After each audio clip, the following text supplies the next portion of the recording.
Welcome to my dream. నేను మీ journalist అలీంని.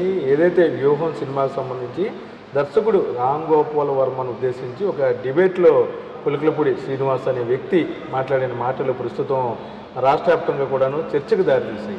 ఏకంగా private ఛానల్స్లో కానీ టీవీల్లో కానీ కూర్చొని ఒక వ్యక్తి తలకాయ తీస్తే డబ్బులు ఇస్తానని ఆఫ్ఘనిస్తాను, పాకిస్తాను, తర్వాత కొన్ని దేశాల్లో ఉన్మాద చర్యలుగా భావించే ప్రాంతాల్లో జరిగే ఏదైతే మాటలు ఉన్నాయో అవి ఇప్పుడు తెలుగు రాష్ట్రాల్లో కూడా వినబడతాం అనేది నిజంగా. విషయాల మీద మనతో మాట్లాడతాకి వైసీపీ అధికార ప్రతినిధి కృష్ణవేణి గారు ఉన్నారు. మేడం చెప్పండి, మొత్తం మీద కూడాను రామ్ గోపాల్ వర్మను ఏదైతే వ్యూహం సినిమాకి సంబంధించి చంద్రబాబు లోకేష్లను తప్పుగా చూపించారని ఒక డ్రామాని ఒక ఛానల్ క్రియేట్ చేశారు. అందులో ఎవరైతే శ్రీనివాస్ గారు ఉన్నారో ఆయన ఏకంగా దర్శకుడు రామ్ గోపాల్ వర్మ తలగా తీస్తే ₹1 కోటి ఇస్తానని కూడా చెప్పాడు. అసలు ఏంటి దారుణం, రాష్ట్రంలో ఏం జరుగుతుంది? ఒకటే చెప్పాలండి, ఇవాళ తెలుగుదేశం పార్టీ రామ్ గోపాల్ వర్మ అనే వ్యక్తికి భయపడుతుంది అనేది వాస్తవం. అవునా? రామ్ గోపాల్ వర్మ గారు తీసిన సినిమాకి భయపడుతున్నది అన్నది వాస్తవం. కాబట్టే ఇవాళ ఎంటైర్ తెలుగుదేశం పార్టీలో ఉన్న ప్రతి వ్యక్తి కూడా మీడియా ముందుకొచ్చి, సోషల్ మీడియా ముందుకొచ్చి ఇష్టానుసారంగా పిచ్చగా పెచ్చరిల్లుతూ మాట్లాడుతూ ఆయన ఆఫీసుకు కూడా వెళ్ళి వార్నింగ్లు ఇచ్చి ఇవాళ తెలుగుదేశం పార్టీలో ఉన్న ప్రతి ఒక్కరూ రామ్ గోపాల్ వర్మని ఆయన పేరుని జపిస్తూ ఒక రకంగా సోషల్ మీడియాలో ట్రెండింగ్గా ఉంచారు. ఎక్కడైనా కానీ రామ్ గోపాల్ వర్మ గారు ఇప్పుడు ప్రజెంట్ దీన్ని ఆయన పాజిటివ్గానే తీసుకుంటాడు అనుకోవచ్చు. ఈ విషయం ఎలా ఉంటే కొలకపూడి శ్రీనివాసరావు గారు ఏదైతే మీడియా ముందు కూర్చొని ఆర్జీవి తల తీసుకొస్తే ₹1 కోటి ఇస్తా అంటున్నారో అదే కొలకపూడి శ్రీనివాసరావు గారికి స్ట్రైట్ క్వశ్చన్. గతంలో ఒక 2 సంవత్సరాల క్రితం మీరు నా అకౌంట్లో ఎంత డబ్బులు ఉన్నాయి, ఎవరెవరి అకౌంట్ నుంచి నా అకౌంట్ ట్రాన్స్ఫర్ అయినాయి అని చెప్పేసి మీరు ట్రాన్స్పరెన్సీగా డీటెయిల్డ్గా మీరు సోషల్ మీడియాలో అప్లోడ్ చేశారు. నా దగ్గర అంత అమౌంట్ లేదు అని. ఇవాళ హుటాహుటి నా ₹1 నేను ఇవాళ ఆయన తల తీసుకొచ్చి ఇస్తే ₹1 ఇస్తాను అన్నారు అంటే మీరు చంద్రబాబు నాయుడు గారి దగ్గర నుంచి ఎంత ముట్టించుకున్నారు? చంద్రబాబు నాయుడు గారి ఆధ్వర్యంలో మీరు ఇలాంటి షాకింగ్ వర్డ్స్ మీరు మాట్లాడుతున్నారంటే చంద్రబాబు నాయుడు గారి మెప్పు తీసుకొని ఎక్కడో అక్కడ సీట్ తీసుకోవాలన్న ప్రయత్నం చేస్తున్నారని ప్రజలు బాగా అర్థం చేసుకుంటా ఉన్నారు. ఇంకొక విషయం వస్తే మీ అంతర్గతంలోకి వెళ్తే ఆర్జీవి గారు తీసే సినిమాలో ఏదన్నా నిజం ఇవాళ తెలుగుదేశం పార్టీకి వ్యతిరేకంగా ఎక్కడన్నా కనిపిస్తుందేమో, వీళ్ళు చేసిన తప్పిదాలు బయటకు వస్తాయన్న భయం అయితే స్పష్టంగా కనిపిస్తుంది కొలకపూడి శ్రీనివాసరావు గారు. కాబట్టి మీరు ఏదైతే అవినీతి పక్షాన్ని నిలబడి ఉన్నారో దానికి నేను ఎక్కడ ఏ స్థానంలో నుంచొని ఉన్నానో ఇవాళ నేను తీసుకున్న ఏదైతే ప్యాకేజీకి న్యాయం చేస్తున్నానన్న ఉద్దేశంతో వెళ్తున్నారు. కానీ ప్రజలు దీన్ని హర్షించరనేది మీరు మైండ్లో గుర్తుపెట్టుకోవాలని చెప్పేసి కూడా తెలియజేస్తున్నాను. అంటే ఒకటి చెప్పండి, మొన్న కూడా రీసెంట్గా ఎవరైతే retired high court judge Savan Kumar గారిని కూడా ఉద్దేశించి చాలా వల్గర్గా మాట్లాడారని ఈ మధ్యన కొన్ని వీడియోలు ట్రోల్ అవుతాయి. ఆయన గురించి కూడా ఏదో మాట్లాడారండి. అవునండి, ఆయన ఇవాళ కొలకపూడి శ్రీనివాసరావు గారు నేను ఒక దళితుడిని అన్న ధైర్యం ఒకటి బాగా గట్టిగా పెట్టుకొని నా మీద ఏదన్నా జరిగితే దాని మీద నేను ST SC non bailable case నేను పెట్టచ్చు అన్న ధైర్యంతో ఏ రకంగా ప్రవర్తించినా కూడా చెల్లుబాటు అయ్యిద్దన్న ఉద్దేశంతో జడా శ్రావణ్ కుమార్ గారు తెలుగుదేశం పార్టీ గురించి, నారా చంద్రబాబు నాయుడు గారి గురించి అవ్వచ్చు, నారా లోకేష్ గారి గురించి అవ్వచ్చు, వీళ్ళు చేస్తున్న ఏదైతే అకృత్యాలు, ఏదైతే అవినీతి ఉందో దాని గురించి నేను బయట పెడతాను అని చెప్పేసి మాట్లాడినప్పుడు మూడు రాజధానుల విషయంలో ప్రజలకు జరిగిన అన్యాయం గురించి నేను బయట పెడతాను అన్నప్పుడు కొలకపూడి శ్రీనివాసరావు గారు అరే శ్రావణ్గా నా కొడక నిన్ను చెప్పు తీసుకొని ఇంటికి వచ్చి కొడతాను అని చెప్పేసి బహిర్గతంగా ఒక న్యాయస్థానంలో పనిచేసిన వ్యక్తిని గురించి ఇలాంటి దూషణకు దిగబడుతున్నారు అంటే కేవలం ఒకటే సార్, ఇవాళ రాష్ట్రంలో జరుగుతున్న మంచిని డైజెస్ట్ చేసుకోలేకపోవటం ఒకటి, 2 చంద్రబాబు నాయుడు గారి దగ్గర మెప్పు పొందాలన్న ఉద్దేశం తప్ప వేరొక ఉద్దేశం లేదు. అయితే మీరు అరిచి గీ పెట్టుకొని ఎన్ని టీవీ డెబేట్స్లో పార్టిసిపేట్ చేసి ఎన్ని రకాలుగా అధికార పక్షం మీద అవ్వచ్చు, లేదంటే ఇప్పుడు ఆర్జీవి లాంటి వాళ్ళ గురించో, లేదంటే జడా శ్రావణ్ గారి గురించో ఇలాంటి వాళ్ళ వ్యక్తుల గురించి ఎన్ని మాట్లాడినా కూడా మీకు సీట్ ఇచ్చే అవకాశాలే లేవండి. ఎందుకంటే ఆల్రెడీ దళిత సోదరులు ఎంతో మంది అక్కడ కష్టపడుతూ చెమట వచ్చి ఆస్తులు పోగొట్టుకొని పెళ్ళాం పుస్తలు కూడా తాకట్టు పెట్టుకొని పనిచేస్తూ జెండా మోస్తూ జెండా కూలీలుగా మిగిలిపోయారు తప్ప గుండెలు చించుకొని గుండెలు అవిసిపోయేలాగా పోరాడే వ్యక్తులుగా నిలబడిపోయారే తప్ప వాళ్ళకి ఎలాంటి ఉపయోగం వరగలేదు. మీ పరిస్థితి కూడా త్వరలోనే రాబోయే రోజుల్లో అదే పరిస్థితి వస్తుంది. మళ్ళీ యాజ్ యూజువల్గా మీ ఇన్స్టిట్యూషన్స్ ఏమన్నానో మళ్ళీ రీఓపెన్ చేసుకొని రెన్యువేషన్ చేసుకొని ఓపెన్ చేయించుకోవడానికి రెడీగా ఉండమని కూడా తెలియజేస్తున్నాను. అంటే ఒకటి చెప్పండి, యోహన్ సినిమాలో రామ్ గోపాల్ వర్మ గారు ఎవరైతే చంద్రబాబును పోలిన వ్యక్తిని ఉంచడం, లోకేష్ని అంటే పప్పులా సంబోధించడం, తర్వాత పవన్ కళ్యాణ్ ఏమో వేరేగా పోల్చడం, ఇవన్నీ కూడా కరెక్ట్ అంటారు. అంటే ఊహాజనితంగా తీయకుండా కేవలం అటువంటి పోలిన వ్యక్తులను పెట్టడం ఎంతో సభ్యం. ఏమండి, ఇప్పుడు సినిమా యాక్టర్స్ అవ్వచ్చు, లేదంటే రాజకీయ నాయకులు అవ్వచ్చు, వాళ్ళ జీవిత చరిత్రలు ఉంటే ఎంతో మంది జీవిత చరిత్రలు మనం చూస్తూ ఉన్నాము. డైరెక్ట్గా వాళ్ళ పేర్లు పెట్టి ఇప్పుడు సిల్క్ స్మిత అవ్వచ్చు, లేదంటే జయలలిత గారు అవ్వచ్చు, లేదంటే చాలా మంది జీవితాలు మనం ఎన్నో జీవితాలు ఇప్పుడు సాక్షాత్తు వాళ్ళ నాన్నగారి జీవితం గురించే తెలియాలని చెప్పి కథానాయకుడు అని చెప్పేసి, లేదంటే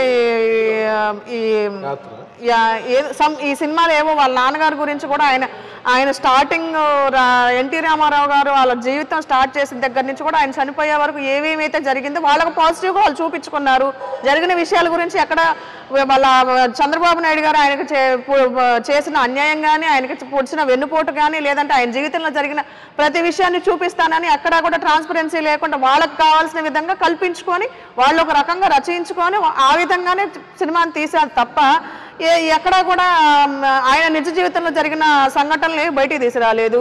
అలాగే ఒక దర్శకుడుగా ఆయన ఒక కథను రాసుకున్నప్పుడు ఆయనకు ఆలోచన విధానాలకు అనుకూలంగా ఉండేటట్టు క్యారెక్టర్స్ని తీసుకోవచ్చు, పేర్లు పెట్టుకోవచ్చు, పేర్లు మార్చి పెట్టుకోవచ్చు. అది సినిమా తీసే ఆ స్వేచ్ఛ ఆయనకున్నప్పుడు, ఆయన ఇష్టానుసారంగా ఆయన తీసుకున్నప్పుడు ఇష్టమైతే నువ్వు సినిమా అదే ఒక సినిమా కింద నువ్వు తీసుకోవట్లేదు, అది జనరంజితకంగా లేదంటే హాస్యాస్పదంగా ఉంటుంది అని చెప్పి అది ఒక సినిమా కింద నువ్వు తీసుకోకుండా సినిమాను కూడా ప్రత్యర్థిగా భావించే పరిస్థితిలో, అంత దిక్కుమాలే పరిస్థితిలో తెలుగుదేశం పార్టీ ఉందనేది వాస్తవం. వెనకేసుకొచ్చేది ఏంటంటే సినిమా ఇప్పుడు పవన్ కళ్యాణ్ గారి గురించి అవ్వచ్చు, లేదంటే ఎవరు ఏ సినిమా తీసినా కానీ మనం ఏమనుకుంటాం, సినిమా హాల్లో ఉన్నంత వరకు మనం దాన్ని ఎంజాయ్ చేస్తూ ఉంటాం, సినిమా చూస్తాం, సినిమా చూసి బయటకు వచ్చిన తర్వాత సినిమాది మన పని మందే. అట్లాగే సినిమా అంటే మనం ఏదైనా ఒక కొద్దిసేపు వినోదం పరిచే విధంగా వినోదం కింద మనం భావించి చూడాలి తప్ప దాన్ని ప్రత్యర్థిగా భావిస్తే దాన్నే మన జీవితం అనుకుంటే దాన్ని ఎవడు ఏం చేయలేడు. దానికి అని ఒకటి చెప్పండి, ఏదైతే గతంలో పవన్ కళ్యాణ్ గారు సినిమా తీశారో దాంట్లో గౌరవ మంత్రి గారు రాంబాబు గారిని ఉద్దేశించి ఒక ఆర్టిస్టుతో కామెడీగా చేశారు. దాని మీద రాంబాబు గారు కూడాను ఆగ్రహం వ్యక్తం చేశారు. మరి అందులో వేరేగా డమ్మీలు పెడితే అంత క్రియేట్ చేశారు, ఈయన డైరెక్ట్గా మొఖాలు పెడితే తప్పేంటి? నేను అదే చెప్తున్నానండి, వినోదాన్ని వినోదంలాగే చూడాలి తప్పి ప్రత్యర్థిలాగా చూడాల్సిన అంత అవసరం లేదు.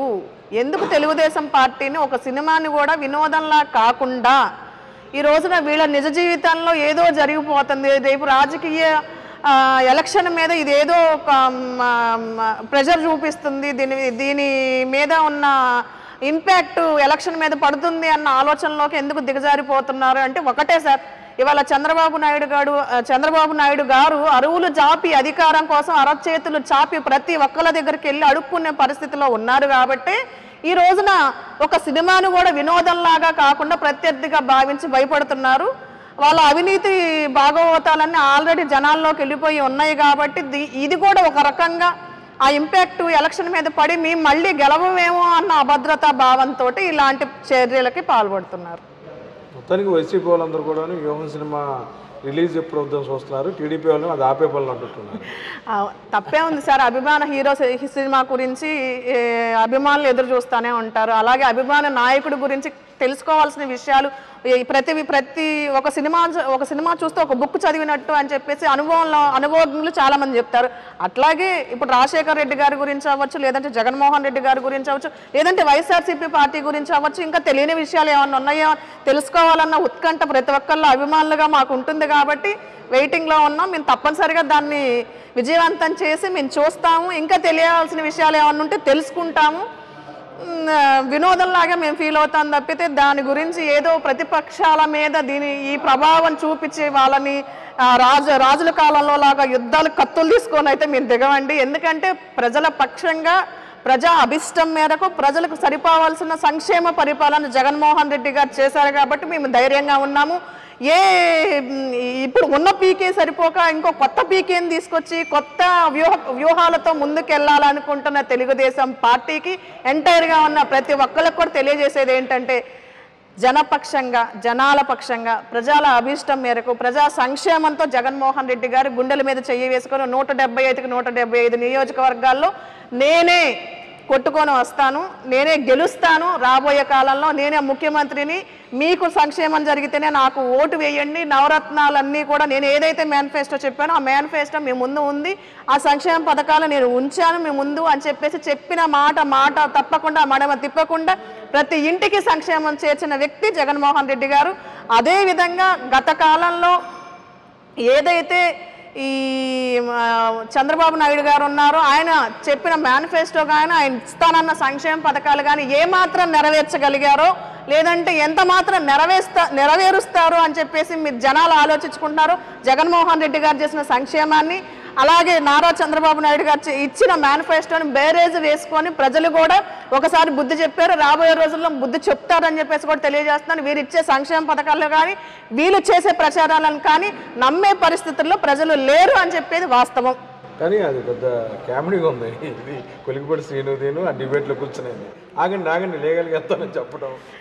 అవును సార్, ఇప్పుడు జనాలకి కొంచెం వినోదం తక్కువైంది, కొంచెం ఈ ఎలక్షన్ హడావుల్లో ఆంధ్రప్రదేశ్ మొత్తం వేడెక్కిపోయి ఉంది కాబట్టి ఏదో కామెడీ స్టార్ని తీసుకొచ్చి ఏదో ఒక రకంగా స్క్రిప్ట్ ఇచ్చి మాట్లాడించాలి కాబట్టి ఇచ్చారు. ఆపుతున్నాడు ఈయన కోటి అన్నాడు. ఒకటి సార్, ఇప్పుడు ఆర్జీవి గారు కూడా కనీసం ఈ మాట్లాడిన వ్యక్తుల పేర్లు కూడా తెలుసుకోవాల్సినంత అవసరం కూడా లేదు. ఎందుకంటే ఇవాళ అలాంటి స్థాయిలో ఉన్న వ్యక్తి, కాంట్రవర్షియల్గా ఉండే వ్యక్తుల గురించి నేను మాట్లాడి ఆ స్థాయికి ఎదగాలనుకుంటున్నారేమో. ఇంకొక విషయం కూడా, ₹1 ఇస్తాను అంటే ఇదొక రకమైన కాంట్రవర్సీ అయ్యి పబ్లిసిటీ అవుతుందేమో అన్న ఉద్దేశంతో కూడా కొలకపూడి శ్రీనివాసరావు గారు చేసి ఉండొచ్చేమో అని నా ఆలోచన. పక్కా కామెడీ, 100% కామెడీ. అదేవిధంగా ఆర్జీవి గారు చేసిన ఈ దర్శకత్వం, ఈ డైరెక్షన్లో వచ్చిన సినిమాల్లో కూడా కొత్త కమెడియన్స్ని, కొత్త కామెడీని, లేదంటే రాష్ట్రానికి చేసిన మేబీ అవ్వచ్చు సార్. సో ఇదంతా జరుగుతూ ఉంటుందని చెప్పేసి తెలియజేస్తున్నాను. మొత్తమే కూడాను ఆంధ్రప్రదేశ్లో వ్యూహం ప్రకంపనలు ఇటు మొత్తం కూడాను తెలుగుదేశం పార్టీ నేతల్లో వణుకు భయం పుట్టించేలా ఉన్నాయంటున్నారు కృష్ణవేణి. అంతేకాకుండా ఏదైతే కొలికిపూడి శ్రీనివాస్ గారు వ్యాఖ్యానించిన వ్యాఖ్యల పట్ల కూడాను వైసీపీ పార్టీ తరఫున ఆమె తీవ్ర అభ్యంతరం వ్యక్తం చేస్తున్నారు. ఖచ్చితంగా ఇటువంటి వ్యాఖ్యలు వెనక్కి తీసుకోవాలి, కేవలం పబ్లిసిటీ స్టంట్లో భాగంగానే ఇటువంటి వ్యాఖ్యలు ఆయన చేస్తుంటారని కూడాను కృష్ణవేణి చెప్తున్నారు. వీడియో జర్నలిస్ట్ విజయకస్తో కలిసి ఐడ్రీమ్ కోసం అబ్దుల్ అలీ, మంగళగిరి.